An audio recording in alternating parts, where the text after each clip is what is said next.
On March 10, 1981, I thought I had the world by the tail. I was Mr. Egotistical. I was self-centered. I was center of the whole universe, and so I thought. I was very successful. I'd gone into the life insurance business, making a lot of money. Had a nice home, had a nice car, had a wife. You know, I was living the American dream, and so I thought. And then I went and bought myself an airplane. The next day I took off in that airplane for a little pleasure trip just to check it out.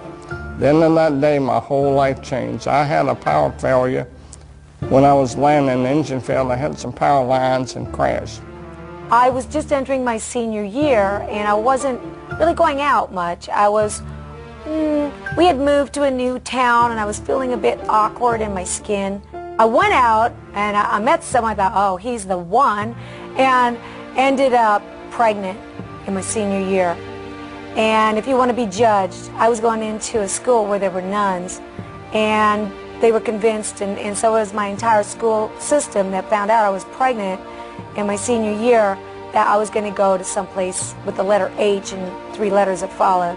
And it took me a long time to regain my self-esteem. And so my life started out as a pregnant teenage runaway. When I was born, my parents didn't know that I was didn't think that I was going to be a little person, of course. So that was a big surprise. And they had some difficulty with it, some challenges with it. Then I went off to school, and I had challenges with kids there, teasing me, calling me names, stuff like that. 4 days later, I woke up in the hospital. I was in coma 4 days, and I was in bad shape. My neck was broken at the first and second cervical vertebrae, and my spinal cord was crushed. The nerves that control my diaphragm were destroyed, and I couldn't breathe. My swallowing for your flesh was destroyed, and I couldn't eat or drink. My larynx and voice box were crushed.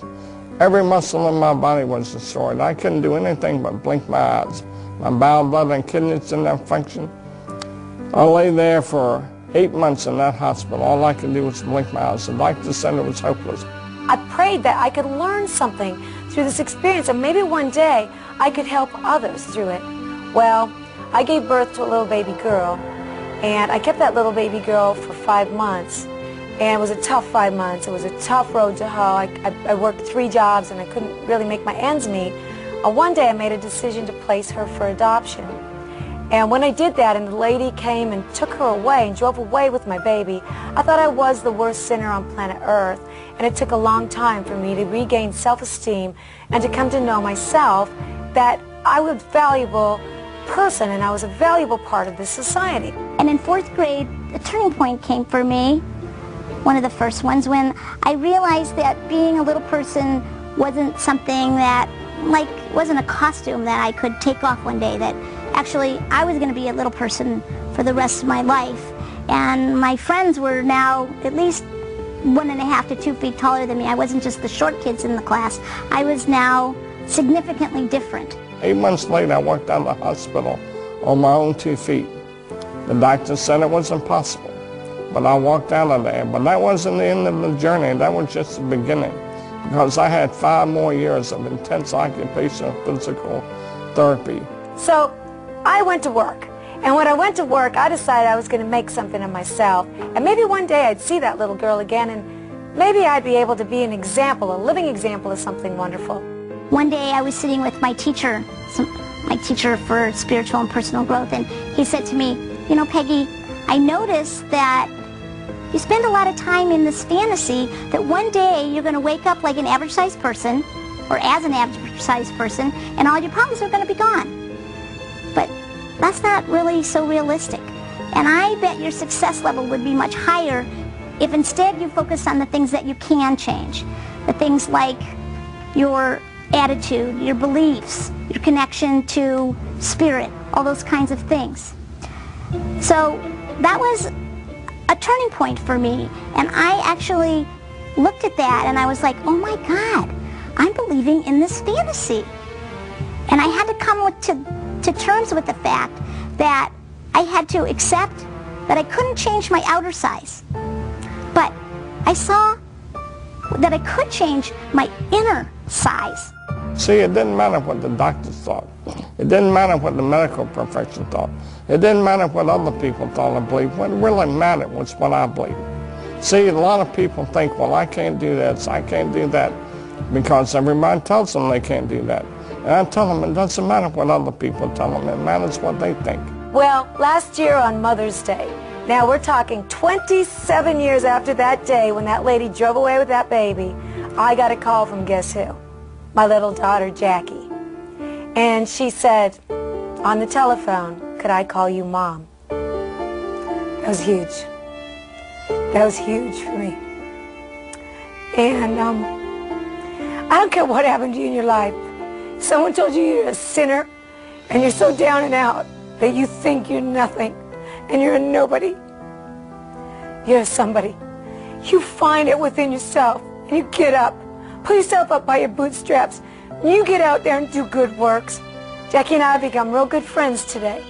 And I thank God she's a valuable part of this life. You know, I barely finished high school. Today I sat on the Harvard Women's Leadership Board. Were the times I was down, were the times that maybe the vision started to fade a little bit. You know, I'd be dishonest if I said they weren't. Of course there were times. But I didn't stay focused on that very long. See, it's okay to let yourself get down, but it's not okay to stay down. I have gone from the depths of darkness to the height of amazing, amazing joy and even ecstasy. I always say that I used to cry every day out of sadness. Now I cry most days out of joy.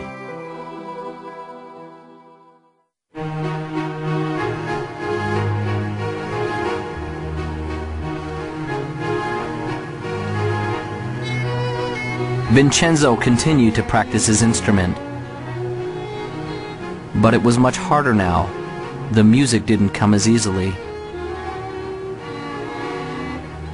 Often the notes didn't sound right. Often the people near him told him he was failing. He began to feel like he was failing.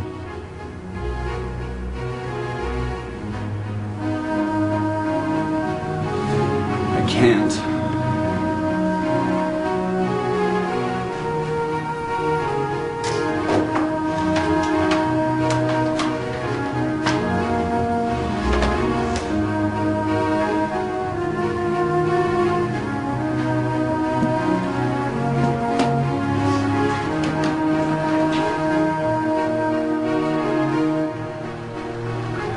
Vincenzo had given up.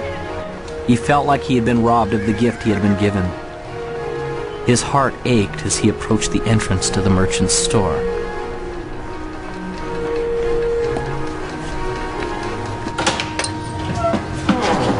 Hi, Vincenzo. A surprise. What brings you here today? I'd like to sell my violin. Those were the most painful words that he had ever spoke. Are you certain about that?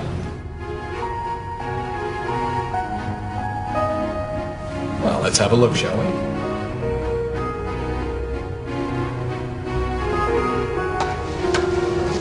Oh my. Isn't this the same violin I sold you many years ago? And you want to bring it back to me? Yes, I do. Well, I'm certain you've kept it in fine condition. But I really have to know that it works. So, would you do me a small favor, Vincenzo? I wonder if you would play a little bit for me, Vincenzo. I don't have my music with me. Sometimes we don't need sheet music. Sometimes music is in soul. So,